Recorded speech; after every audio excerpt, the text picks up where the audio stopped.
Hello friends, thank you so much for your support. आप लोग अपना प्यार इसी तरह बनाए रखिए क्योंकि हम आपके लिए रिबॉर्न से जुड़ी और रोमांटिक एडवेंचरस कहानियाँ लगातार लाते रहेंगे। तो बिना देर किए चलिए कहानी शुरू करते हैं। यह आंगन बहुत बड़ा और बहुत सुंदर भी है। लेकिन भाई, मेरे लिए इतनी बड़ी जगह छोड़ना, क्या ये बहुत बर्बादी नहीं होगी अगर मैं यहाँ न रहूं? फैंग निवास और गुवान हवेली एक दूसरे के इतने करीब थे कि यहाँ रहने या वहाँ रहने में कोई खास फर्क नहीं था। यदि वह यहाँ आकर न रहे तो यह वाकई जगह की बर्बादी होती। कोई बात नहीं, वैसे भी यहाँ सिर्फ मैं ही रहने वाला हूँ, इसे खाली छोड़ने से कोई फर्क नहीं पड़ता। उसने बिना किसी चिंता के हाथ हिलाते हुए कहा। यह सुनकर वह खिलखिलाकर हंस पड़ी और बोली, भविष्य में जब आपको अपने मन की पसंद की कोई मिलेगी और आपके बच्चे होंगे, तब आप यहाँ अकेले नहीं होंगे। हाँ हाँ हाँ, उसमें तो अभी बहुत समय है। वैसे भी फिलहाल मेरे मन में ऐसे कोई विचार नहीं है। वह अपनी दोनों हथेलियां अपनी कमर पर रखकर ठहाका लगाते हुए बोला और गर्व से अपनी हवेली को देखने लगा। मैं हमेशा से एक ऐसी जगह बनाना चाहता था जो मेरी अपनी हो, एक ऐसा गुवान निवास जिसमें मेरा अस्तित्व हो। आखिरकार मुझे एक घर मिल गया है। अगली बार जब मैं अपने माता पिता को ढूंढ लूंगा तो उन्हें घर ला सकूंगा। फैंग जियू ने उसकी ओर देखा और जब उसने देखा कि उसके चेहरे पर एक गहरी तड़प और उम्मीदें भरी हुई थीं, तो वह कहे बिना नहीं रह सकी, भाई उन्हें जरूर ढूंढ लेंगे। यह उसकी इच्छा थी और वह एक चीज थी जिसे वह सबसे ज्यादा करना चाहता था। उसका मानना था कि जब तक उसके पास यह अटूट संकल्प है तब तक ऐसा कुछ भी नहीं है जो किया न जा सके। ये बिल्कुल वैसा ही था जैसे उसने व्यक्तिगत रूप से अपने लिए एक नया घर बनाया था। उसकी मदद करने वाला कोई नहीं था और उसने अपनी मजबूत इच्छाशक्ति के भरोसे सब कुछ खुद ही हासिल किया था। गुवान शी लिन वहां खड़ा मुस्कुरा रहा था। अचानक उसे कुछ याद आया और उसने जल्दी से उससे कहा, अरे हाँ लिटिल जियू, मुझे 3 दिन बाद गृह प्रवेश के बारे में कुछ चर्चा करने के लिए दादाजी को ढूंढना होगा। अभी भी बहुत सी चीजें और प्रक्रियाएं हैं जिन्हें मैं नहीं जानता। मुझे किसे आमंत्रित करना चाहिए और क्या क्या करना होगा, इन सब पर मुझे उनके साथ चर्चा करनी है। तो फिर चलें। दादाजी अभी मेरे पिता के आंगन में हैं। वह हंसी और उसके साथ अपने पिता के आंगन की ओर चल दी। ओल्ड मैन फैन की सहायता से उसने एक अतिथि सूची तैयार की जिसमें मुख्य रूप से विभिन्न पारिवारिक कुल, क्लैन्स और प्रभावशाली लोग थे। यह उसके लिए आवश्यक था ताकि उसे सभी विभिन्न शक्तियों द्वारा पहचाना जा सके और वह अपने गुवान वंश के लिए आधार तैयार कर सके। ये घोषित करना था कि अब से वह क्लाउडी मून सिटी का हिस्सा होगा और उनमें से एक बन जाएगा। भले ही यह सिर्फ एक छोटा पारिवारिक कुल था, फिर भी उसकी अपनी ताकत को देखते हुए इसमें कोई संदेह नहीं था कि यह ऐसा था जिससे कोई उलझना नहीं चाहेगा। इस दिन गुआन शी लिन ने अपने आदमियों से शहर के विभिन्न कुलों और ताकतों को निमंत्रण पत्र भिजवाए ताकि वे उसके नए निवास में आधिकारिक गृह प्रवेश का जश्न मनाने आ सकें, जहां उनके लिए एक भोज बैंक्वेट तैयार किया गया था। ये कहा जा सकता है कि जिन लोगों को उसके निमंत्रण मिले उनमें से प्रत्येक की प्रतिक्रिया अलग थी। हर किसी के अपने विचार थे, लेकिन एक बात जो समान थी वह ये थी, गुवान शी का निमंत्रण प्राप्त करने के बाद क्या उन्हें इसमें शामिल होना चाहिए या नहीं। ये गुवान शी काफी प्रभावशाली व्यक्ति माना जा सकता था। इतनी कम उम्र में अपना खुद का एक कुल स्थापित कर पाना अविश्वसनीय था। ये कहा जा सकता है कि पिछले 1 साल में उसकी प्रगति किसी चमत्कार से कम नहीं थी, इसलिए उसके विकास को बहुत महत्व दिया जा रहा था। यदि वे उसके साथ अच्छे संबंध बना सकें तो ये काफी फायदेमंद हो सकता था। बस बात यह थी कि वे सभी जानते थे कि गुवान शी फैंग जियाओ का दत्तक पुत्र था। यदि फैंग जियाओ ने उस दुर्घटना से पहले निमंत्रण भेजा होता तो वे पलक झपकते ही उसे स्वीकार कर लेते और भव्य जश्न की तैयारी करते। हालांकि अब जबकि चीजें इस मोड़ पर पहुंच गई थीं, फैंग निवास की स्थिति भी बदल गई थी और फैंग जियाओ की खबर के बाद अब वह अनिश्चितता की स्थिति में था। वे वास्तव में दुविधा में थे कि अब जब उन्हें ये निमंत्रण मिला है तो वे क्या करें और अपनी बुद्धि लड़ाते हुए काफी चिंतित थे। इस समस्या का सामना करने वाला केवल एक या दो परिवार ही नहीं थे जो दुविधा में थे। क्लाउडी मून सिटी के मध्यम आकार के पारिवारिक कुलों में से एक अपने बड़ों के साथ बैठक कर रहा था और इस मामले पर चर्चा कर रहा था। जब उन्होंने सुना कि उन्हें आमंत्रित किया गया है तो कई बुजुर्गों की भौहें तन गईं। कुल के मुखिया ने अपने हाथों में निमंत्रण पत्र लिया और अपनी बाईं ओर बैठे एक वृद्ध की ओर देखते हुए पूछा, महामहिम बड़े ग्रेट एल्डर, आप इस बारे में क्या सोचते हैं? क्या हमें इसमें शामिल होना चाहिए या नहीं? उस वृद्ध ने अपनी लंबी सफेद दाढ़ी सहलाए और लाल निमंत्रण पत्र पर नजर डालते हुए कहा, ये गुवान शी एक कुल की स्थापना कर रहा है, हालांकि यह एक छोटा कुल है। इसकी तुलना उन विभिन्न शक्तियों से नहीं की जा सकती जिनकी जड़ें यहाँ क्लाउडी मून सिटी में जमी हुई हैं। इसलिए यदि हम शामिल नहीं भी होते हैं तो इससे कोई बड़ी समस्या नहीं होनी चाहिए। लेकिन उनकी आवाज एक पल के लिए रुकी और फिर जारी रही। ये गुवान शीलिन एक बहुत ही होनहार युवक है जिसकी भविष्य में काफी संभावनाएं हैं। वह अभी बहुत विशिष्ट नहीं रहा है, लेकिन हम लंबे समय के लिए ऐसा नहीं कह सकते। यदि हम उसकी अपनी शक्ति को हटा भी दें और केवल फैंग परिवार के साथ उसके घनिष्ठ संबंधों के आधार पर देखें, तो यह उसके गुवान परिवार को इस शहर में मजबूत पकड़ बनाने के लिए पर्याप्त है। इसलिए कुल प्रमुख, मैं आपको सलाह दूंगा कि किसी निष्कर्ष पर पहुंचने से पहले अन्य पारिवारिक कुलों की योजनाओं का पता लगा लें। तब फैसला करना बहुत देर नहीं होगी। बड़े बुजुर्ग की बातें तर्कसंगत हैं। कुल प्रमुख ने सहमति में सिर हिलाया और अपने अधीनस्थों को आसपास पूछताछ करने का इशारा किया। दूसरी ओर जब उन्होंने सुना कि गुवान शीलिन ने एक नई हवेली बनवाई है और वह 3 दिन बाद एक नया गुवान परिवार कुल स्थापित करने जा रहा है, तो गुवान परिवार के हर व्यक्ति के चेहरे पर बदसूरत भाव आ गए। इस समय पूरे गुवान निवास का वातावरण अत्यंत निराशाजनक और घुटन भरा था। मुझे उम्मीद नहीं थी कि वह उतावला और मूर्ख लड़का वास्तव में इतनी तेजी से आगे बढ़ जाएगा। अभी कितना समय ही हुआ है। उसके पास वास्तव में पूरी हवेली बनाने की क्षमता है। एक मध्यम आयु वर्ग के व्यक्ति ने उदासी से बड़बड़ाया, स्पष्ट रूप से गुवान शीलिन की उपलब्धि पर जलन महसूस करते हुए, और साथ ही उसके दिल में ईर्ष्या का संकेत भी था। उसने पहले ही हमसे नाता तोड़ लिया है और फैंग जियाओ को अपना दत्तक पिता स्वीकार कर लिया है। मुझे बताओ, फैंग निवास उसकी मदद क्यों नहीं करेगा? परिवार का मुखिया उदास चेहरे के साथ मुख्य आसन पर बैठा था। इन बातों को सुनने के बाद उसने काफी देर तक विचार करने के बाद कहा, मुझे यकीन नहीं है कि फैंग परिवार ने उसकी किसी भी तरह से मदद की है या नहीं, लेकिन उसमें कुछ कौशल तो है ही, वरना वह ब्लैक मार्केट की येलो रैंकिंग लिस्ट में प्रथम स्थान का खिताब नहीं रख पाता। उसके साथ अपने सभी पुराने कड़वे अनुभवों को याद करते हुए इस व्यक्ति गुवान शीलिन ने खुद ही उनसे सारे रिश्ते तोड़ने की पहल की थी। शुरू में वे अभी भी सोचते थे कि वह एक पिटे हुए कुत्ते की तरह वापस दौड़कर आएगा और उनसे वापस लेने की भीख मांगेगा। किसे पता था, उसने वास्तव में फैंग जियाओ को अपना दत्तक पिता मान लिया था और अब वह अपना खुद का गुवान कुल स्थापित करने जा रहा है। भले ही कुल छोटा हो या बड़ा, इतनी कम उम्र में ऐसी उपलब्धि हासिल करना वास्तव में उल्लेखनीय था। बुजुर्ग कुल कुलपति एल्डरली फैमिली पेट्रियार्क यहाँ है। परिचारक की आवाज गूंजी और हर कोई एक दूसरे को देखकर जल्दी से उनके स्वागत के लिए खड़ा हो गया। जब वृद्ध व्यक्ति अपनी लाठी के सहारे अंदर आए तो सबकी निगाहें उन पर टिक गईं। उन्होंने अपनी तीखी नजर से सबकी ओर देखा और अंततः कुल प्रमुख पर उनकी नजर रुकी। गुवान परिवार के मुखिया ने उन्हें सहारा देने के लिए आगे बढ़कर आसन तक पहुंचाया और पूछा, पिताजी, आप यहाँ क्यों आए हैं? मैं तुमसे पूछता हूँ, क्या शीलिन ने कोई निमंत्रण भेजा है? जब उन्होंने उनके शब्द सुने तो हॉल में मौजूद हर किसी ने एक दूसरे की ओर देखा और अपने सिर झुका लिए। नहीं, गुवान कुल प्रमुख की आवाज थोड़ी तनावपूर्ण थी। ऐसा लग रहा था कि उन्हें उम्मीद नहीं थी कि उनके पिता इस मामले की परवाह करेंगे। जब उन्होंने सुना कि निमंत्रण नहीं आया है तो वृद्ध गुवान कुलपति ने अपनी भौहें सिकोड़ी और एक पल के लिए चुप रहे, फिर बोले, भले ही कोई निमंत्रण ना हो, जब तुम उसकी नई हवेली के उत्सव में जाओगे तो बेहतर होगा कि एक उचित उपहार तैयार करो। पिताजी, उसने हमें कोई निमंत्रण तक नहीं भेजा। इसके अलावा वह हमारे साथ अजनबियों से भी बुरा व्यवहार करता है, तो हमें फिर भी वहां क्यों जाना चाहिए? गुवान परिवार का मुखिया नाखुश था और उसने उदासी से कहा, अपने पिता की बातों को न मानने की उसकी इच्छा उसके चेहरे पर साफ झलक रही थी। उसके पिता ने उसे निराशा से देखा और कहा, मैंने कहा है भेजना है तो बस भेजना है। अगर तुम कुछ भी नहीं भेजने वाले हो तो मैं खुद इसका इंतजाम करूंगा। वह गुस्से में चिल्लाया और काले पड़े चेहरे के साथ मुड़ा और चला गया। गुवान शीलिन के प्रति उसने हमेशा पछतावा महसूस किया था। यदि शुरुआती पूर्वाग्रह नहीं होते तो उनके गुवान परिवार ने इतना अच्छा बीज नहीं खोया होता। अब जब चीजें यहां तक पहुंच गई हैं, भले ही वह सुधार करना चाहे, बहुत देर हो चुकी थी। वह जो कुछ कर सकता था वह केवल स्नेह के ये छोटे कार्य ही थे। ये देखकर कि पिता पुत्र के बीच इस बात पर बहस हो गई है, हॉल में किसी ने बोलने की हिम्मत नहीं की और बस एक दूसरे को लाचारी से देखा। पलक झपकते ही 3 दिन बीत गए। पटाखों की गूंज ने सुबह की शांति को तोड़ा और खुशी और नए दिन का स्वागत किया। गुवान शीलिन के लिए यह दिन निस्संदेह रोमांचक और अविस्मरणीय था। भोर होने से पहले ही वह जाग गया था और सब कुछ व्यवस्थित कर लिया था।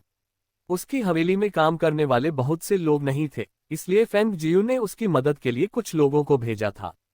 जहां तक भोज बैंक्वेट का सवाल था, उन्होंने सीधे राजधानी के सबसे बड़े रेस्तरां में बुकिंग कर दी थी और वे ही इस मामले के सभी पहलुओं के प्रभारी होंगे। इस तरह परेशानी बहुत कम होगी। बड़े भाई, अब आप इतना व्यस्त होना बंद कर सकते हैं। अब जबकि सब कुछ ठीक से व्यवस्थित हो गया है, आपको बस बाहर मेहमानों का स्वागत करना है। फैंग जियू मुस्कुराए और उसके पास आए। आज उसने भी सफेद कपड़े पहने थे, उसके लंबे काले बाल बंधे हुए थे, बालों की दो लंटें उसके सुंदर चेहरे को निखार रही थीं, जिससे उसके पहले से ही आश्चर्यजनक चेहरे में और भी स्त्री सुलभ आकर्षण जुड़ गया था। शुभ मुहूर्त लगभग आ गया है, लिटिल जियू, तुम हवेली के भीतर मेहमानों का मनोरंजन करने में मेरी मदद कर सकती हो। मैं मेहमानों का स्वागत करने के लिए बाहर मुख्य द्वार पर जाता हूँ, उसने मुस्कुराते हुए कहा, जिसके बाद वह मुख्य द्वार की ओर चल दिया। मुख्य द्वार पर पहुंचने वाले पहले व्यक्ति ब्लैक मार्केट के मैनेजर यान थे। उनके साथ दो लोग थे जो उपहार हाथ में लिए उनके पीछे पीछे चल रहे थे। अंदर जाने से पहले उन्होंने दोनों हाथ जोड़कर बधाई दी। हाँ हाँ हाँ, शीलिन, बधाई हो। अपने व्यस्त कार्यक्रम से समय निकालकर यहाँ आने के लिए धन्यवाद, कृपया अंदर आइए। गुवान शीलिन ने जवाब में हाथ जोड़े और मुस्कुराते हुए उनका स्वागत किया। ये ली, यंग मास्टर गुवान को उनके नए घर की बधाई देता है। एक कुल प्रमुख फैमिली हेड अपने साथ दो अन्य युवकों को लाया था जिनके हाथों में उपहार थे। धन्यवाद धन्यवाद, ली फैमिली हेड, कृपया इस तरफ आइए। बदले में हाथ जोड़ने के बाद उसने उन्हें द्वार से अंदर भेजा और परिचारक को उन्हें मुख्य हॉल की ओर ले जाने को कहा जहां फैंग जियू थी। जैसे जैसे समय बीता, उपहार और शुभकामनाओं के साथ लोगों का तांता लग गया और पूरा गुवान निवास हलचल और गतिविधियों से भर गया। मेहमानों की आवाजों के साथ जोरदार ठहाके गूंज रहे थे, जिससे पूरा गुवान निवास जीवंत और उत्सवपूर्ण माहौल से भर गया। बड़े भाई, लगभग सभी लोग आ चुके हैं क्या? फैंग जियू ने उसके पास जाकर पूछा। गुवान शीलिन उसकी ओर मुड़ा और हंसते हुए बोला, हूँ, लगता है जैसे हर कोई यहाँ पहले से ही है। आओ, फिर चलते हैं, अंदर चलते हैं। ठीक है। वह हंसी और जैसे ही वह पीछे मुड़ने वाली थी, एक परिचित आवाज उसके कानों तक पहुंची। यंग मास्टर गुवान, नए घर की बधाई। मैं यहाँ बिना बुलाए शराब का एक प्याला पाने के लिए आया हूँ। मुरुंग यी हुआन, जिसने सफेद रंग का चोगा पहना था, सुंदरता और गरिमा के साथ चलता हुआ आया। उसके पीछे एक सेवक उपहार लेकर चल रहा था। हालांकि उसने ये गुवान शीलिन से कहा था, लेकिन उसकी आंखें फैंग जियू पर टिकी थीं। जैसे ही उसने उसे देखा, उसकी आंखों में उत्साह की एक चमक आ गई। जब उसने उसे देखा तो गुवान शीलिन थोड़ा हैरान रह गया। वह फैंग जियू की ओर देखने के लिए मुड़ा और फिर वापस मुरुंग यी हुआन की ओर देखा। एक पल के लिए स्तब्ध रहने के बाद उसने जल्दी से होश संभाला और उत्तर दिया, जो भी आता है वो मेहमान है। थर्ड प्रिंस, तीसरे राजकुमार, कृपया इस तरफ आइए। कृपया। फैंग जियू पीछे मुड़ी और मुरुंग यी हुआन पर एक सरसरी नजर डालने के बाद उसे अंदर आमंत्रित करने का इशारा किया। मुरुंग यी हुआन थोड़ा मुस्कुराया और फिर भीतर कदम रखा। जैसे ही गुवान शीलिन अंदर जाने वाला था, उसकी आंखों के कोने से उसने गेट के सामने एक बगी रुकती हुई देखी। जब बगी का दरवाजा खुला और व्यक्ति बाहर निकला तो उसके चेहरे की मूल मुस्कान पूरी तरह गायब हो गई। बगी से उतरने वाला व्यक्ति वृद्ध गुवान परिवार कुलपति ग्रैंडफादर था, जो उसके दादा थे। लेकिन जिस क्षण उसने उस घर को छोड़ा था, उसके साथ उसके सारे रिश्ते खत्म हो गए थे। गृह प्रवेश के इस उत्सव के लिए उसने उन्हें कोई निमंत्रण नहीं भेजा था। उसकी राय में वे उसके प्रति निर्दयी थे, इसलिए अब उनके साथ औपचारिक होने की कोई आवश्यकता नहीं थी। शीलिन, मैं तुम्हें उपहार देने आया हूँ, नए घर की बधाई। वृद्ध गुवान कुलपति एक लाठी के सहारे पास आए और उनके पीछे चल रहे एक बुजुर्ग व्यक्ति ने उपहार पेश करने के लिए कदम आगे बढ़ाया। इसकी कोई जरूरत नहीं है। उसकी आवाज बर्फीली थी और उसने बिना किसी भाव के बूढ़े व्यक्ति की ओर देखा और कहा, यह बहुत छोटा और साधारण सा निवास है, मैं आपका उपहार स्वीकार करने का साहस नहीं कर सकता। उसने रूखेपन से कहा और हाथ जोड़कर अभिवादन किया और उनकी ओर दोबारा देखे बिना मुड़ा और बड़े बड़े कदमों से अंदर चला गया। ये देखकर वृद्ध गुवान कुलपति ने एक गहरी आह भरी और अफसोस जताया, ये सब मेरी गलती है, ये सब मेरी ही गलती है। उपहार पकड़े हुए बुजुर्ग व्यक्ति ने ये देखा और सलाह दी, बुजुर्ग गुवान कुलपति, चलिए वापस चलते हैं। ये परिणाम अपेक्षित था, लेकिन वे फिर भी व्यक्तिगत रूप से इसकी पुष्टि करना चाहते थे। शायद बूढ़े व्यक्ति का दिल इस तथ्य को मानने को तैयार नहीं था कि गुवान शीलिन का अब गुवान परिवार से कोई लेना देना नहीं है। चलो चलें। उन्होंने एक और दुख भरी आह भरी और अपने सामने के गेट पर एक लंबी नजर डाली। उनका दिल भावनाओं से भरा था और वे केवल पछतावे के साथ वहां से निकल सके और हताश होकर बगी में बैठ गए। किसी ने नहीं देखा कि गली के कोने पर एक महिला दूर से देख रही थी और स्तब्ध होकर गेट को घूर रही थी। वह कोई और नहीं बल्कि कि शिन्या थी, जिसने गुवान शीलिन के साथ सगाई तोड़ दी थी। जिस आदमी को उसने तुच्छ समझा था, उसने अपने हाथों से अकेले एक कुल खड़ा कर लिया था। तो क्या हुआ अगर वह एक छोटा कुल था? चाहे कुछ भी हो, इतनी कम उम्र में ऐसी उपलब्धि हासिल करना उल्लेखनीय था। उसका दिल कड़वाहट से भरा था। अगर उसे पता होता कि ऐसा दिन आएगा, तो उसने ऐसा क्यों किया? अगर उसने उनकी सगाई रद्द नहीं की होती, तो जो आदमी इतना उत्कृष्ट, इतना परिपक्व और उल्लेखनीय बन गया था, वह उसका होता और इस गुवान परिवार का आधा हिस्सा भी उसका होता। लेकिन अब जितना अधिक उसने अपने दिल में इसके बारे में सोचा, उतना ही उसे असहज महसूस हुआ। हालांकि वह कुछ भी नहीं कर सकती थी और केवल जाने के लिए मुड़ सकी। गुवान निवास का माहौल जीवंत और गतिविधियों से भरपूर था। चूंकि गुवान शीलिन हाथ में शराब का प्याला लिए मेज दर मेज मेहमानों के साथ जाम टकरा रहा था। हर कोई हंस रहा था और आनंद मना रहा था। सब तरफ शोर शराबा और ठहाके थे। इसी क्षण परिचारक स्टीवर्ड दौड़ता हुआ अंदर आया। उसका चेहरा उत्साह और आश्चर्य से दमक रहा था। मास्टर, घोस्ट डॉक्टर ने उपहार भेजे हैं। जैसे ही उसके शब्द निकले, पूरा भोज सन्नाटे में डूब गया और हर किसी के चेहरे पर अविश्वास का भाव था। होश में आने के बाद वे गुवान शीलिन की ओर देखने लगे। अब जिस नजर से वे उसे देख रहे थे, वह पहले से अलग थी। इस क्षण इन लोगों के मन में अनगिनत विचार कौंध गए। इस गुवान शीलिन के घोस्ट डॉक्टर के साथ संबंध है। घोस्ट डॉक्टर वास्तव में गुवान शीलिन को बधाई देने के लिए विशेष रूप से उपहार भेजने के लिए लोगों को भेजेंगे। गुवान शीलिन ने एक पल के बाद शराब का प्याला नीचे रखा और उन दो बुजुर्गों की ओर देखा जो उपहार लेकर आए थे। उसने पहली नजर में ही पहचान लिया था कि वे ब्लैक मार्केट के लोग थे। आप यहाँ कैसे? ब्लैक मार्केट के मैनेजर यान आश्चर्य से खड़े हो गए। उन दोनों ने मैनेजर यान की ओर बस सिर हिलाकर अपनी उपस्थिति दर्ज कराई और फिर गुवान शीलिन की ओर हाथ जोड़कर कहा, यंग मास्टर गुवान, हमें घोस्ट डॉक्टर की ओर से आपको उपहार भेजने का काम सौंपा गया है। अपनी बात खत्म करते ही उनके सामने दो उत्तम बक्से रख दिए गए। इसने बक्सों के भीतर की वस्तुओं के प्रति हर किसी की जिज्ञासा जगा दी थी। घोस्ट डॉक्टर ने क्या भेजा था? एक पल के लिए हर किसी की जिज्ञासु निगाहें गुवान शीलिन के शरीर पर टिक गईं।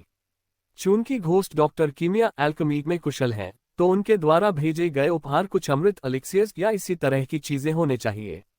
हालांकि गुवान शीलिन नहीं चाहता था कि सबको पता चले कि अंदर क्या है, इसलिए उसने अपने लोगों को उपहार प्राप्त करने और उन्हें अंदर ले जाने का आदेश दिया। इसके बाद उसने उन दो बुजुर्गों का अभिवादन किया और उन्हें बैठने के लिए आमंत्रित किया और सम्मान में व्यक्तिगत रूप से उन्हें शराब का एक एक प्याला परोसा। आखिरकार ब्लैक मार्केट में इन दो पुरुषों से मिलना आसान नहीं था। यदि घोस्ट डॉक्टर के साथ उसका रिश्ता न होता, तो उसके लिए ऐसे महान व्यक्तित्वों से व्यक्तिगत रूप से मिलना संभव नहीं होता। उन्हें खुद उपहार पहुंचाने की बात तो दूर की थी। उसके अभिवादन के बाद आसपास के सभी लोग हंसे और अपने जाम उठाए और फिर से पीना जारी रखा। हालांकि हर किसी के दिल में एक ही विचार था, आज यहां आना सही चुनाव था। घोस्ट डॉक्टर से संबंधित किसी व्यक्ति को जानना उनके लिए बुरा नहीं होगा। भोज के दौरान हर किसी ने गुवान शीलिन के साथ अपने संबंधों को गहरा करने की कोशिश की। कुछ ऐसे भी थे जिन्होंने फेंग जियू से फेंग जियाओ की स्थिति के बारे में पूछताछ करने की कोशिश की। और जहां तक मुरुंग यी हुआन का सवाल था, जो फेंग जियू के साथ एक ही मेज पर बैठा था, वह समय समय पर उसकी ओर देख रहा था, उससे बात करने का अवसर ढूंढने की कोशिश कर रहा था। इसी क्षण फेंग जियू उठी और मेज से अनुमति लेकर चली गई और मुरुंग यी हुआन भी उसी तरह उठा और उसके पीछे चल दिया। जब फेंग जियू वापस आ रही थी, तो वह रॉक गार्डन के बगल वाले मंडप पवेलियन में बैठा था। जब उसने ये देखा, तो उसने केवल एक नज़र उस पर डाली और अपनी नज़र हटाते हुए आगे बढ़ने लगी। हालांकि कुछ कदमों के बाद उसने उसका रास्ता रोक लिया। क्या कुछ काम है? उसने रास्ता रोके हुए उसे देखकर अपनी भौहें सिकुड़ी। किंग ये, मेरे शाही पिता ने तुम्हें जो विवाह प्रदान किया है, मुझे यकीन है कि तुम्हें अब तक उसके बारे में पता चल गया होगा।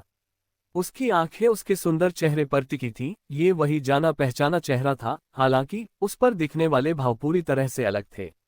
फिर भी वह इस बात से इनकार नहीं कर सकता था कि यह भी उसकी निगाहों को आकर्षित कर रहा था।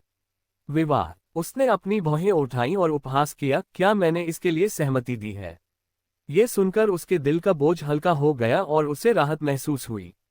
मैं अपने शाही पिता को इस आदेश को वापस लेने के लिए मनाने की पूरी कोशिश करूंगा, तुम्हें इसके बारे में ज्यादा चिंता करने की जरूरत नहीं है। उसकी राय में, भले ही उसने सहमति न दी हो और यदि उसके शाही पिता आदेश वापस लेने से इनकार कर दें, तो उसे डर था कि यह विवाह आगे नहीं बढ़ पाएगा। आखिरकार ग्रीन गैलप कंट्री एक छठी श्रेणी का देश था और यह कुछ ऐसा था जिससे उनके सन ग्लोरी कंट्री की तुलना किसी भी मामले में नहीं की जा सकती थी। कभी कभी कड़वी हकीकत ये होती थी कि उनके पास बहुत अधिकार नहीं होते थे और यही ताकत का अंतर था। इस दुनिया में चाहे कोई कहीं भी हो, केवल ताकत ही सब कुछ दर्शा सकती थी। उसके जैसी एक सुंदर महिला जो देशों को झुका सके, यदि उसके पीछे फैंग निवास न होता तो वह अपनी इस सुंदरता के साथ इतनी स्वतंत्र रूप से नहीं रह पाती। फैंग जियू मुस्कुराए और रूखेपन से उत्तर दिया, मेरे मामले तुमसे कोई सरोकार नहीं रखते। बेहतर होगा कि तुम हस्तक्षेप न करो। वह आगे बढ़ी और उसके पास से गुजरते ही रुकी और कहा, जहां तक मेरे विवाह का सवाल है, मेरे अलावा कोई और मेरे लिए निर्णय नहीं ले सकता। मुरुंग यी हुआन एक पल के लिए दंग रह गया और उसने अपना सिर घुमाकर देखा तो पाया कि वह काफी आगे निकल चुकी थी और वह केवल उसकी जाती हुई आकृति को देख सकता था। उसका हर कदम बहुत संयमित, बहुत सुंदर और बहुत फुर्सत वाला था। ऐसा लग रहा था जैसे उसने उस मामले को अपनी आंखों में महत्व भी नहीं दिया था। ये देखकर कि वह आत्मविश्वास से भरी और अविचलित है, उसे बहुत खोया हुआ महसूस हुआ। उसे नहीं पता था कि यह कब शुरू हुआ था। उसकी यादों में वह सौम्य व्यक्ति चला गया था और जो व्यक्ति उसके सामने खड़ा था वह अपरिचित महसूस हो रहा था। ऐसा लग रहा था जैसे वे अब कभी अतीत में नहीं लौट सकते और कभी साथ नहीं हो सकते। इसके विपरीत उन दोनों के बीच की दूरी और भी बढ़ती जा रही थी। किन्गे, मैं तुम्हारे साथ क्या करूं? वो धीमी आवाज में फुसफुसाया। उसकी आंखों में दर्द और लाचारी थी। वो उसे जाने देने की पूरी कोशिश कर रहा था, लेकिन वह नहीं कर सका। पूरे दिन के जश्न के बाद जब सभी मेहमान चले गए और नौकरों ने सामान समेटना शुरू किया, तब गुवान शीलिन ने फैंग जियू को वापस फैंग निवास पहुंचाया। वे कुछ लोग एक साथ बैठे और दिन भर की बातों पर चर्चा करने लगे। बुरा नहीं है, लोगों की उपस्थिति साबित करती है कि वे तुम्हें बहुत महत्व देते हैं। भले ही कुछ लोग छोटे पारिवारिक कुलों से थे, लेकिन शहर के कुल प्रमुखों का व्यक्तिगत रूप से शामिल होना बहुत बड़ी बात है। ये दिखाता है कि तुम्हारी साख काफी अच्छी है, उन्होंने तुम्हें काफी सम्मान दिया है। ओल्ड मैन फैंग ने अपनी लंबी दाढ़ी सहलाए और खुशी से कहा। वह सराहना भरी नजरों से गुवान शीलिन को देख रहे थे। अगर दादाजी की मदद न होती तो आज सब कुछ अस्त व्यस्त हो जाता। उसने उत्साह से आगे कहा, लिटिल जियू भी है जिसने ब्लैक मार्केट के माध्यम से घोस्ट डॉक्टर के नाम पर उपहार भेजा। मैंने वहां उपस्थित सभी लोगों के हक्के बक्के चेहरे देखे जब उन्होंने सुना कि उपहार घोस्ट डॉक्टर की ओर से आए थे। हा, आखिर घोस्ट डॉक्टर है कौन? घोस्ट डॉक्टर की प्रतिष्ठा शानदार है और हमारे सन ग्लोरी कंट्री में सभी बड़े कुल भी घोस्ट डॉक्टर के साथ संबंध बनाना चाहते हैं। ओल्ड मैन फैंग ने गर्व से भरकर फैंग जियू की ओर देखते हुए दुलार भरे स्वर में कहा। किसी ने कभी सोचा भी नहीं होगा कि कुख्यात घोस्ट डॉक्टर वास्तव में उनकी पोती होगी। दादाजी, अब जब बड़े भाई अपने नए घर में बस गए हैं, तो क्या हमें अपने फैंग निवास के मामलों से निपटना शुरू करना चाहिए? फैंग जियू ने अपने मुस्कुराते हुए दादाजी की ओर देखते हुए पूछा। क्या तुम्हारा मतलब हमारे अधिकार सत्ता को त्यागने के मामले से है? ओल्ड मैन फैंग एक पल के लिए ठिठके, फिर बोले, खैर, दादाजी ने सब कुछ तैयार कर लिया है। कल सुबह मैं महल जाऊंगा। हम अब इस देश के रक्षक नहीं रहेंगे और फिर किसी की हिम्मत नहीं होगी हमारे खिलाफ कदम उठाने की। हम बस शांति से अपना जीवन बिता सकते हैं, अपने दिनों को स्वतंत्र और खुशी से जी सकते हैं। अगर ऐसी बात है तो क्या आप चाहेंगे कि मैं कल आपके साथ चलूं? उन्होंने हाथ हिलाया और कहा, कोई जरूरत नहीं है, बिल्कुल जरूरत नहीं है। तुम बस निवास में ही रहो, यह मामला मुझ पर छोड़ दो। ये देखकर फैंग जियू ने अपना सिर हिलाया और अपना ध्यान गुवान शीलिन की ओर लगाया। बड़े भाई, आप पूरे दिन व्यस्त रहे हैं। अब आपके लिए वापस जाने और अपने नए घर में आराम करने का समय है। ठीक है, फिर मैं अब चलता हूँ। अगर तुम्हें किसी चीज की जरूरत हो तो बस आकर मुझे ढूंढ लेना। उसने मुस्कुराहट के साथ जवाब दिया। उसकी आंखों में उत्साह की एक झलक थी। उसने विदा ली और मुड़कर चला गया। दादाजी, मैं ओल्ड वाइट को देखने जा रही हूँ। तो जाओ। वे उसे जाते हुए देखकर हंसे। ओल्ड वाइट द्वारा फैंग जियाओ को बचाने की बात केवल उन कुछ लोगों को ही पता थी। इस वजह से वे बहुत हैरान थे जब उन्हें पता चला कि ओल्ड वाइट 2 मार्शल कल्टीवेटर्स का मुकाबला कर सकता है। हालांकि उन्होंने उसे चाहे कितनी भी गौर से देखा हो, वे यह नहीं समझ पाए कि वह किस रैंक का आध्यात्मिक जीव स्पिरिट बीस्ट है।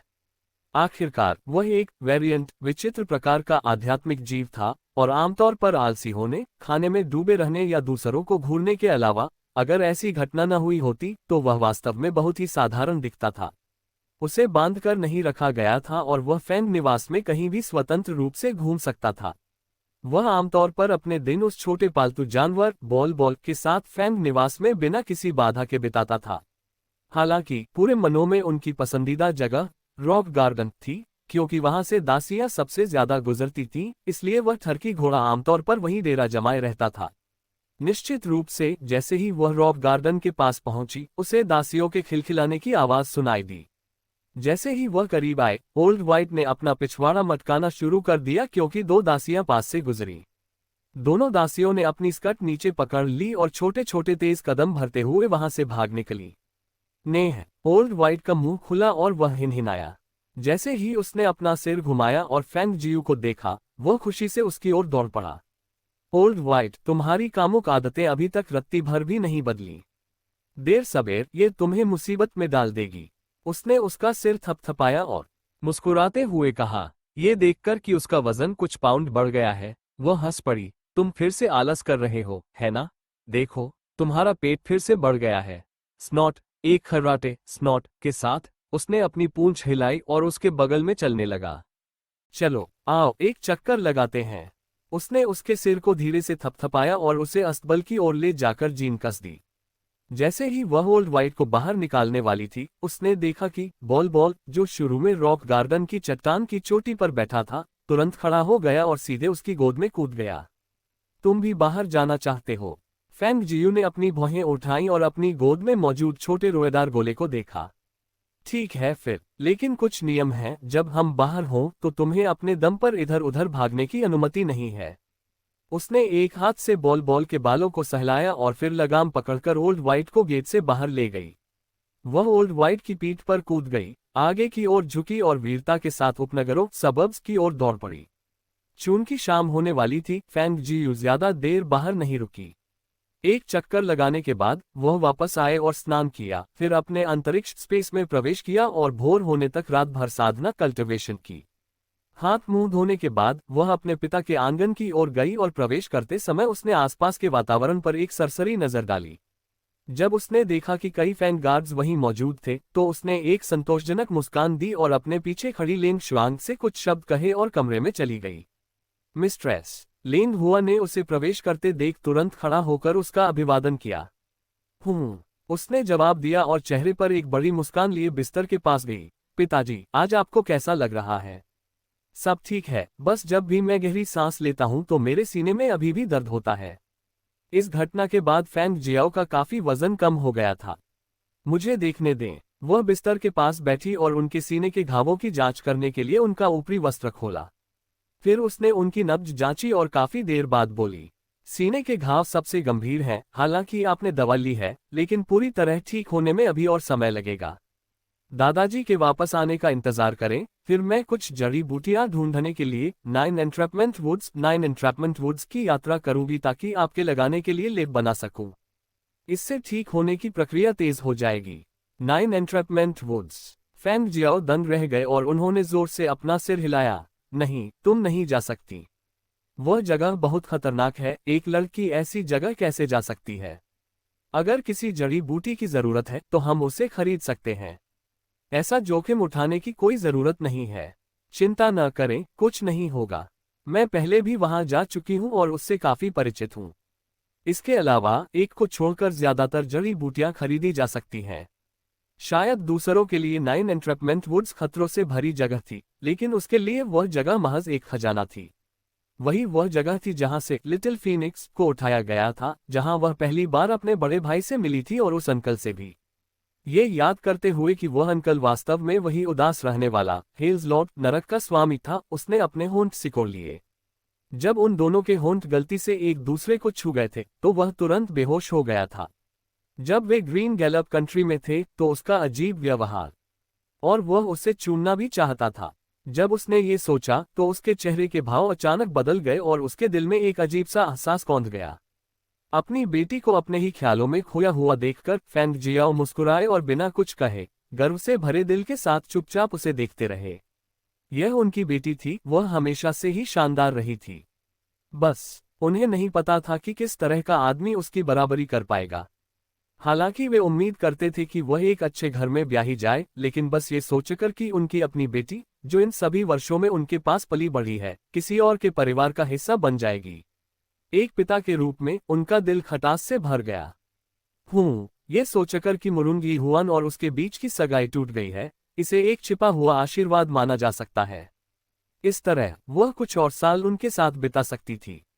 हालांकि शासक का वह ग्रीन गैलप कंट्री के क्राउन प्रिंस के साथ शादी का फरमान लंबे समय से रुका हुआ था। हालांकि उन्होंने अपनी असंतुष्टि जताई थी, लेकिन वे वास्तव में नहीं जानते थे कि चीजें आगे कैसे बढ़ेंगी। इस विचार ने उनके दिल को चिंता से भर दिया। फेंग जियू ने पूरी सुबह अपने पिता के साथ बिताई और दोपहर के करीब उसने अपने दादाजी को वापस आते देखा। लिटिल फेंग, दादाजी ने सब कुछ निपटा दिया है। ओल्ड मैन फेंग चेहरे पर मुस्कान लिए अंदर आए, मेज के पास जाकर खुद के लिए एक प्याला पानी डाला और फिर बिस्तर के पास गए। फेंग जियाओ को अच्छी स्थिति में बिस्तर के सहारे बैठे देख उन्होंने राहत की सांस ली और कुर्सी पर बैठ गए। दादाजी, क्या शासक रूलर ने आपके लिए मुश्किलें खड़ी की? फेंग जियू ने चिंता के साथ उनकी ओर देखा। हालांकि कमांड टोकन सौंपा जा चुका था, फिर भी उनके फेंग निवास की शक्ति को कम करके नहीं आंका जा सकता था। पूरी संभावना थी कि शासक उन्हें पूरी तरह अकेला नहीं छोड़ेगा। नहीं, उसने ऐसा नहीं किया। कमांड टोकन सौंपने के बाद वह काफी खुश दिख रहा था। वह मुझ जैसे बूढ़े के लिए मुश्किलें क्यों खड़ी करेगा? बस कुछ पुराने साथी मुझे रुकने के लिए कह रहे थे और अपना मन बदलने के लिए मना रहे थे।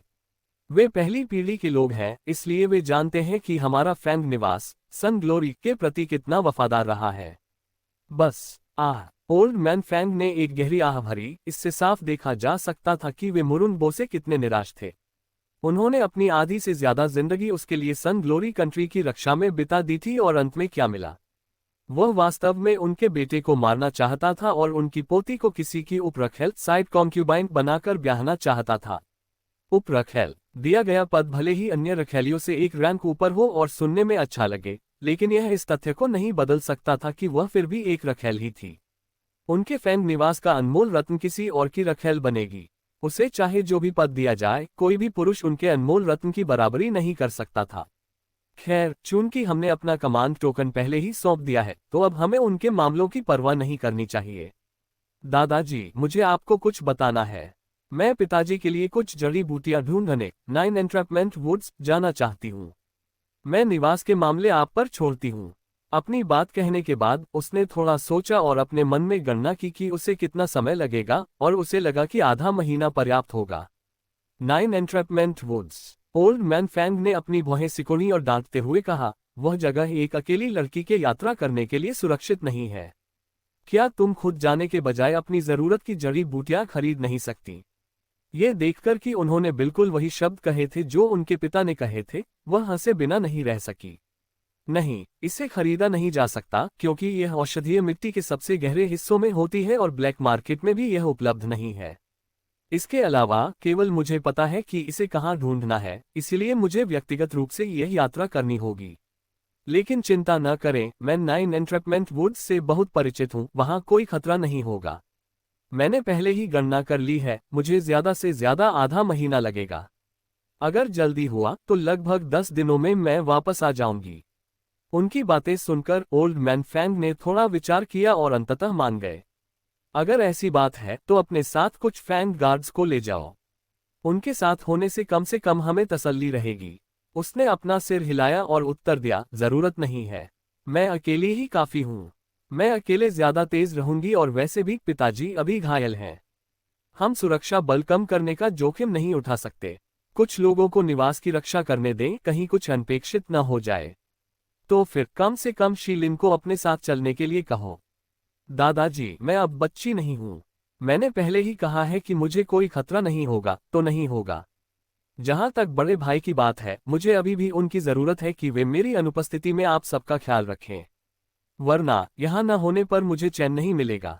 लेकिन ओल्ड मैन फेंग अभी भी अपनी बात जारी रखना चाहते थे, लेकिन उन्हें बीच में ही रोक दिया गया। अब और कोई लेकिन नहीं दादाजी, आपको मुझ पर भरोसा करना होगा। वह फीकी मुस्कान के साथ मुस्कुराए और उन्हें कुछ और कहने का मौका दिए बिना जल्दी से बोली, मैं अभी अपने बड़े भाई को इस बारे में बताने जा रही हूँ, मैं तैयारी करूंगी और जैसे ही सब तैयार हो जाएगा, मैं निकल जाऊंगी। यह लड़की। ओल्ड मैन फैंग ने लाचारी से अपना सिर हिलाया और फिर कुछ नहीं कहा। छोड़िए, इसे उसी पर छोड़ दीजिए। चूंकि उसने कहा है कि कोई समस्या नहीं होगी, तो नहीं होगी, लेकिन बेहतर होगा कि वह ओल्ड वाइट को अपने साथ ले जाए। चाहे कुछ भी हो, ओल्ड वाइट आखिरकार एक आध्यात्मिक जीव, स्पिरिट बीस्ट है और उसकी युद्ध क्षमता शिखर के मार्शल कल्टीवेटर्स के बराबर है। ओल्ड वाइट के साथ होने पर अगर कुछ होता है तो वह कम से कम उसकी मदद तो कर पाएगा। तुम सही कह रहे हो। तुम पहले आराम करो और मैं जाकर उससे इस बारे में बात करता हूँ। ओल्ड मैन फैंग जल्दी से उसे ढूंढने के लिए उठ खड़े हुए। बस बात यह थी कि इतने कम समय में वह निवास प्रेसिडेंस में उसका कोई सुराग नहीं पा सके। जब उन्होंने अंततः लेन शुआंग को बाहर से अंदर आते देखा तो उन्होंने उसे जल्दी से पुकारा और पूछा, लेन शुआंग, लिटिल फैंग कहाँ है? ओल्ड पैट्रियार्क, मिस्ट्रेस पहले ही निकल चुकी हैं। वह अपने साथ लुओ यू को ले गई हैं। वह लड़की, वह अपने साथ केवल एक व्यक्ति लुओ यू को ले गई। क्या होगा अगर रास्ते में उन्हें किसी खतरे का सामना करना पड़े? नहीं, मुझे ये सुनिश्चित करना होगा कि दूसरे भी उसकी रक्षा के लिए साथ जाएं। ओल्ड मैन फैंग चिंता में खुद से बड़बड़ाए और तुरंत दूसरों को खोजने के लिए मुड़ गए। लेन शुआंग उन्हें सलाह देना चाहती थी लेकिन उसने खुद को रोक लिया। जाने से पहले उसकी मिस्ट्रेस ने अन्य फैंग गार्ड्स को फैंग निवास की अच्छी तरह से रक्षा करने के सख्त निर्देश दिए थे। यदि वे अपनी मिस्ट्रेस के बजाय पुराने मास्टर के आदेश का पालन करते तो ये फैंग गार्ड्स फिर वहां रहने के योग्य नहीं रह जाते। जब ओल्ड मैन फैंग को अन्य 7 लोग मिले तो वे मंडप पवेलियन में बैठे थे।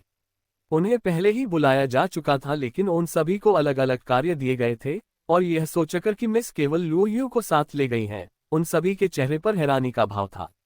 हे, तुम्हें क्या लगता है कि वह केवल लुओ यू को साथ क्यों ले गई? ताकत के मामले में वह हम में से केवल मध्यम रैंक पर है तो वह उसे ही क्यों ले गई? फान लिन मुस्कुराया और बोला, हम में से केवल लुओ यू ही उन्हें अपनी मिस्ट्रेस के रूप में स्वीकार करता है। अगर वह उसे नहीं ले जाती तो बताओ, वह किसे ले जाती? लेकिन हमने ऐसा तो नहीं कहा कि हम उन्हें स्वीकार नहीं करते। खैर, ऐसा लगता है कि हमारी अभी भी परीक्षा ली जा रही है। एक अन्य व्यक्ति हंसा और अपना सिर हिलाते हुए बोला, इससे कोई फर्क नहीं पड़ता, चूंकि हमें निवास की रक्षा का काम सौंपा गया है, तो आइए रक्षा का काम अच्छी तरह से करें। ओल्ड पैट्रियार्क यहाँ हैं, उनमें से एक ने कहा और सभी खड़े हो गए। ओल्ड पैट्रियार्क को प्रणाम। उन 7 ने सम्मानपूर्वक उनका अभिवादन किया। ओल्ड मैन फैंग ने हाथ हिलाकर उन्हें विदा किया और कहा, तुम लोग तैयार हो जाओ और जल्दी से उनका पीछा करो। वह लड़की लुओ यू को लेकर 9 एंट्रैपमेंट वुड्स गई है। केवल उन दोनों के भरोसे मेरा दिल चैन से नहीं रह सकता। 9 एंट्रैपमेंट वुड्स। वे 7 हैरान होकर एक दूसरे को देखने लगे। उन्हें केवल इतना पता था कि मिस लुओ यू को बाहर ले गई हैं, लेकिन यह नहीं पता था कि गंतव्य 9 एंट्रैपमेंट वुड्स है। वह जगह इतनी खतरनाक थी, वह वहां किस लिए गई थी? हालांकि वे केवल अपना सिर झुकाकर रख सके और उनके आदेश का जवाब नहीं दिया, बल्कि क्षमाप्रार्थी स्वर में कहा, ओल्ड पैट्रियार्क, मुझे खेद है लेकिन हम आदेश का पालन नहीं कर सकते। ओल्ड मैन फैंग एक पल के लिए दंग रह गए और पूछा, ऐसा क्यों है? मिस के जाने से पहले उन्होंने हमें पैट्रियार्क और ओल्ड पैट्रियार्क की अच्छी तरह से रक्षा करने के लिए फैंग निवास में रहने और पहरा देने के सख्त आदेश दिए थे। यही कारण है कि मिस के वापस आने से पहले हम अपनी मर्जी से यहाँ से नहीं जा सकते। ये सुनकर ओल्ड मैन फैंग ने बिना कुछ कहे उन पर एक नजर डाली। इस समय वो उनका उद्देश्य भी जान गए थे। वह जाहिर तौर पर यह देखना चाहती थी कि ये फैंग गार्ड्स उनके आदेशों को कितनी अच्छी तरह और किस हद तक मानते हैं। ये देखकर वे केवल एक आह भर सके और बोले, तो फिर इसे भूल जाओ। उनका मन विभिन्न विचारों से भरा था, क्या उन्हें इसके बजाय दूसरों को साथ भेजने के लिए भेजना चाहिए? उन कुछ फैंग गार्ड्स ने शायद उनके मन की बात पढ़ ली थी और एक दूसरे की ओर देखा, जिसके बाद फान लिन ने बात की। ओल्ड पैट्रियार्क, उसने अपने हाथ जोड़े और कहा, असल में ओल्ड पैट्रियार्क को मिस की सुरक्षा के बारे में चिंता करने की जरूरत नहीं है। पिछले कुछ समय में उनके बारे में हमारी समझ के अनुसार वह ऐसी व्यक्ति नहीं है जो कुछ ऐसा करे जिसके बारे में वह निश्चित न हो। चूंकि वह केवल लुओ यू को साथ ले गई है, इसका मतलब है कि वहां बहुत खतरा नहीं होगा। इसके अलावा वह जिस चीज की सबसे ज्यादा चिंता करती हैं, वह निवास की सुरक्षा है। ओल्ड मैन फैंग ने उनमें से कुछ की ओर देखा और अचानक एक मुस्कान दिखाई। तुम लोग फैंग गार्ड्स में सबसे उत्कृष्ट हो, उनका अनुसरण कर पाना तुम्हारा सबसे बड़ा सौभाग्य है। ये देखकर कि वे संदेह और जिज्ञासा से भरे हुए थे, वे ठहाका लगाकर सहृदयता से बोले, जहां तक इसकी बात है, इसका मतलब तुम्हें बाद में पता चलेगा। उन्होंने अपना हाथ हिलाया और मुड़कर चले गए। मन ही मन लुओ यू बड़ी बेबसी से फैंग जियू की ओर देख रहा था, जो उसके आगे आराम से चल रही थी। मिस्ट्रेस, हम बस थोड़ी देर के लिए बाहर जा रहे हैं, लेकिन हमने भिखारियों जैसे कपड़े क्यों पहने हैं? उसने अपने पहने हुए पुराने और फटे हुए कपड़ों को खींचा और एक छेद में उंगली डालकर हिलाया। वह सोच रहा था कि निवास के किस नौकर के ये चिथड़े हैं। उसने अपने बालों को देखा, जो पूरी तरह उलझकर एक बड़ा ढेर बन गए थे। ये किसी पक्षी के घोंसले जैसा लग रहा था। जो लोग उसे नहीं जानते, वे सोचेंगे कि उसने सदियों से बाल नहीं धोए हैं। इसके अलावा उसका शालीन और सुंदर चेहरा था, जिसे उसकी मिस्ट्रेस ने राख मलकर स्लेटी कर दिया था। यह इससे बुरा और नहीं दिख सकता था। उसने नीचे अपनी जूतियों की ओर देखा, पता नहीं वे कहां से उठाई गई थीं। उसके पैर की उंगलियां हिलाने पर कुछ बाहर झांक रही थीं। इस दयनीय स्थिति में वह क्लाउडी मून सिटी के सभी भिखारियों से भी ज्यादा बेचारा लग रहा था। उसने अपने सामने अपनी मिस्ट्रेस को देखा, जो उसी तरह चिथड़ों में थी। उससे बस एक ही चीज बेहतर थी कि उनके बाल इतने बिखरे हुए नहीं थे। हालांकि उनका चेहरा भी कालिक से ढका था, लेकिन उनकी आंखें चमक रही थीं और काफी आकर्षक लग रही थीं। ये देखकर कि उन्होंने अपनी गति बढ़ा दी थी, फिर भी वह समय समय पर गुनगुना रही थी, उसके होठों का कोना फड़के बिना नहीं रह सका। उसने वास्तव में कभी उम्मीद नहीं की थी कि उसकी मिस्ट्रेस का ऐसा भी कोई पक्ष हो सकता है। आमतौर पर जब कोई बाहर जाता है तो वह खुद को अच्छे और सभ्य तरीके से तैयार करता है। केवल उसकी अद्भुत मिस्ट्रेस ही इसके बिल्कुल विपरीत है। किसी का ध्यान अपनी ओर न खींचने और मुसीबत से बचने का यही एकमात्र तरीका है। वह पीछे मुड़ी और अपनी अर्धचंद्राकार आंखों से उसे देखकर मुस्कुराई। सफेद मोतियों जैसे दांतों के साथ यह अभिव्यक्ति, चाहे कोई कैसे भी देखे, किसी भिखारी की नहीं लगती थी। ये देखकर उसने एक आह भरी और कहा, मिस्ट्रेस, आप अद्वितीय और बेजोड़ हैं। चाहे आप कितना भी भेष बदल लें, आप भिखारी जैसी नहीं लगती। इसलिए मैंने कपड़ों को बस थोड़ा बदला है और भिखारी जैसा भेष नहीं बनाया। वह मुस्कुराए और बोली, जरा तेज चलो, अब हमें शहर में और देर नहीं करनी चाहिए। जी, उसने लाचारी से जवाब दिया और उनके पीछे चलने के लिए अपनी गति बढ़ा दी। हालांकि थोड़ी देर बाद उसने महसूस किया कि कुछ गड़बड़ है। आगे चल रही व्यक्ति को देखकर ऐसा नहीं लग रहा था कि वह जरा भी हाँफ रही है। चेहरे पर पसीने की एक बूंद तक नहीं थी। लेकिन वे अभी क्लाउडी मून सिटी से बाहर भी नहीं निकले थे और वह लुयू पहले से ही हाँफ रहा था और हवा के लिए तरस रहा था। उसकी पूरी पीठ पसीने से भीग चुकी थी। वह कैसे चल रही थी? ऐसा कैसे लग रहा था कि वह बहुत करीब है, फिर भी वह उनके बराबर नहीं पहुंच पा रहा था। हुनो, मिस्ट्रेस, मिस्ट्रेस, मेरा इंतजार करें। उसने अपना हाथ उठाकर माथे का पसीना पोंछा और दबी आवाज में उन्हें पुकारा। आगे चल रही फैंग जियू रुकी और पीछे मुड़कर देखा कि उसकी सांसें फूल रही हैं। वह अपनी भौहें उठाए बिना नहीं रह सकी और पूछा, क्या तुम अभी से थक गए? लगता है तुम्हारी शारीरिक शक्ति और सहन शक्ति बस ठीक ठाक ही है। ये शब्द सुनकर लुओ यू ने एक पल के लिए पलकें झपकाईं और जोर से चिल्लाना चाहा, यह मेरी शारीरिक शक्ति की कमी नहीं है, बल्कि आप जरूरत से ज्यादा विलक्षण पवस हैं।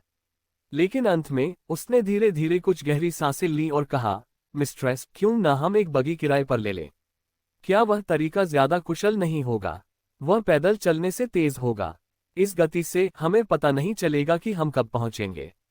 यहाँ से 9 एंट्रैपमेंट वुड्स तक जाने में लगभग 3 दिन लगेंगे। अगर वे वास्तव में अपने पैरों के भरोसे पैदल गए तो और भी ज्यादा समय लगेगा। क्या आने जाने में ही उनके समय का एक बड़ा हिस्सा खर्च नहीं हो जाएगा? हालांकि फैंग जियू उनकी बात सुनकर बस मुस्कुराए। उन्होंने उस पर एक नजर डाली और बस इतना कहा, तुम्हें बस पीछे पीछे आना है। जैसे ही उन्होंने अपनी बात खत्म की, वे फिर से चलने लगी। लुओ यू केवल लाचारी से उनके पीछे चल सका। वह वास्तव में नहीं जानता था कि वे क्या करने वाली हैं। जब तक वे दोनों क्लाउडी मून सिटी से बाहर नहीं निकल गए और एक दूरदराज की जगह पर नहीं पहुंच गए जहां आसपास कोई और नहीं था, फैंग जियू ने अपना हाथ पलटा और उनकी हथेली पर एक छोटा सा शिल्प क्राफ्ट दिखाई दिया। उन्होंने उसे सामने फेंक दिया और वो उन दोनों के सामने आकार में बड़ा हो गया। लुओ यू, जो सांस लेने के लिए हाँफ रहा था, फटी आंखों से पूरा दृश्य देखने लगा। वो इतना स्तब्ध था कि उसके मुंह से चीख तक नहीं निकली। वो बस पूरी तरह से सदमे और विस्मय में अविश्वास के साथ देखता रहा, खामोशी से। आज की कहानी यहीं ख़त्म होती है। मिलते हैं अगले एपिसोड में एक नई कहानी के साथ में। थैंक यू सो मच दोस्तों आपके सपोर्ट के लिए। आप हमारे साथ ऐसे ही बने रहिए, हम आगे भी इसी तरह अच्छी अच्छी नई नई स्टोरी लाते रहेंगे।